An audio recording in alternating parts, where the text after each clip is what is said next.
illuminated by a massive blue burst of light, just pervaded the whole area. They just went straight back to their house. They were shaking, they were trembling.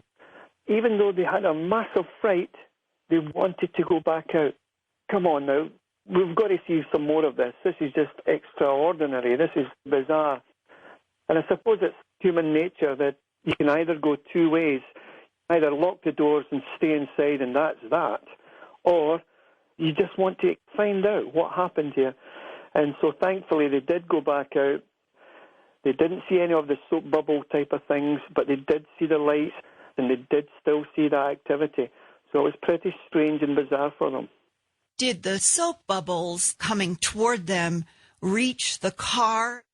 They said to me it was only about 20, 30 feet from the car that they reached. And just before Mary shot the car into gear and took it away, she felt as if somebody was pulling her head backwards. She says, Malcolm, it was such a strange sensation. I'm looking out of the car, I'm looking at these soap bubbles containing these creatures coming towards us, 20, 30 feet away from us.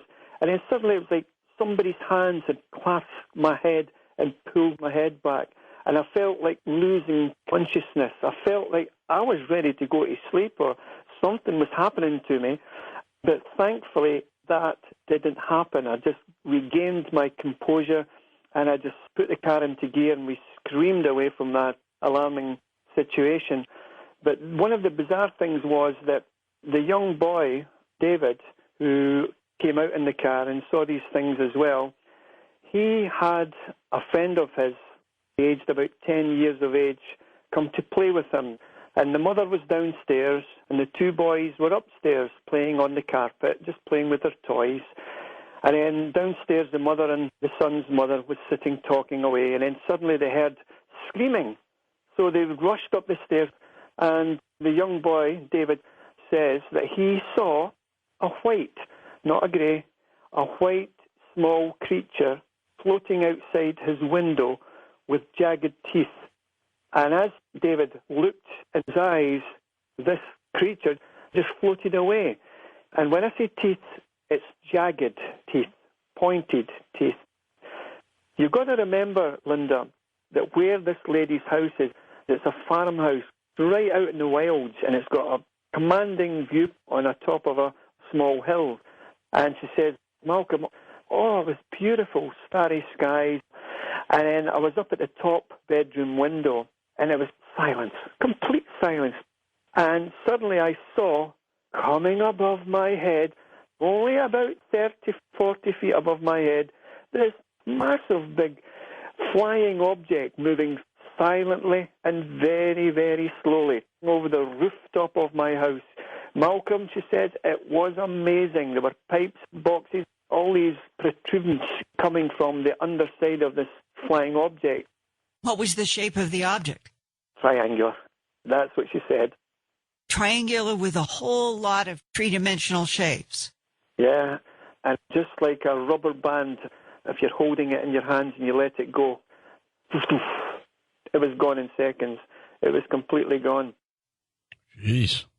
Well, you know, this is kind of one of those cases that I remember the first time I heard about it, I thought, is that possible? Could there be really hundreds of little greys out in a forest in Scotland carrying cylinders and all of that? Well, I started going back through some case files that I had in Philadelphia when I had interviewed a man who lived in New Jersey then, but he had grown up in Georgia on a farm. Mm-hmm. And he was an artist by his profession, and he had made a series of paintings about encounters that he had had, totally conscious, live noon daylight on this farm in Georgia.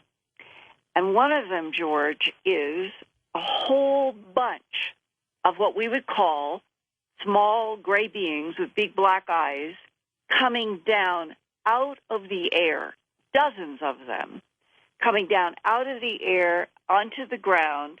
And he, when I did an interview with him, here was a quote. He said, "These little gray guys seem to float down out of the sky a bunch of them dressed in blue leotards with big black eyes, and they seem to be able to appear and disappear. Jeez, great story. How weird is that, right? And that was a story from a man that I met, I talked to, I saw all of his paintings, and he's talking about an event in Georgia in the 1950s, and Malcolm has interviewed this family and their friends, which was in 1996, not that long ago in Scotland. So to me, if you're talking about high strangeness, this is not unique.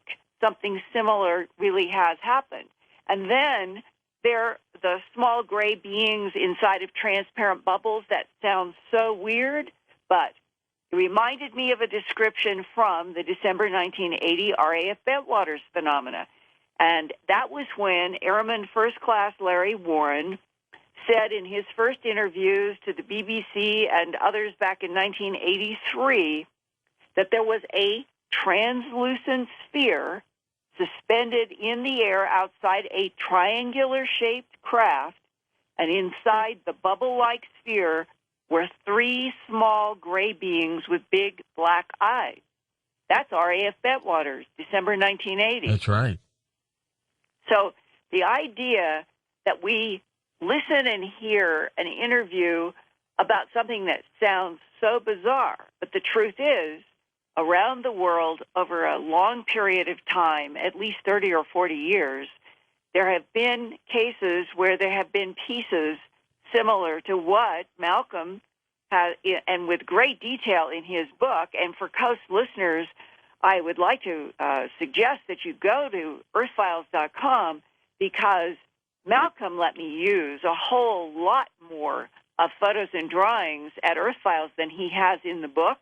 And as you go through and see the remarkable, both the location and in the upcoming half hour, when we hear about what is also what I think that Malcolm would say, if this fife, if this 500, we'll call them hundreds of grays in the forest and the subsequent bubbles sounds like high strangeness, wait until you hear what's coming in the next half hour from 2 men who, when this happened, it was 4 years earlier, in 1992, there had not been a recorded and investigated human abduction case in Scotland until the events unfolded around these 2 men near Tarbrax, a small village on the A70.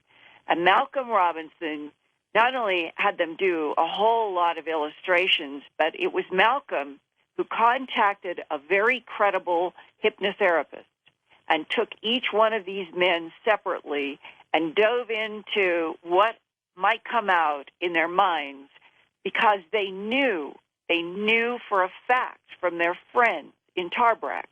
They were supposed to have been at a house at a very specific time.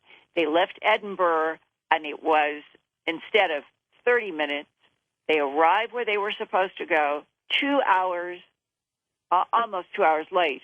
And when you realize that up until 1992, that Malcolm had not heard anything in Scotland about the human abduction syndrome, and then comes a case that is absolutely incredible, and it has a lot to do with other investigations that I've done for my third book, Glimpses of Other Realities, Volume 2, High Strangeness, which I will talk about also as another context for what has happened in Scotland. Okay, we'll be back in just a moment with this incredible story of human abduction on Coast to Coast AM.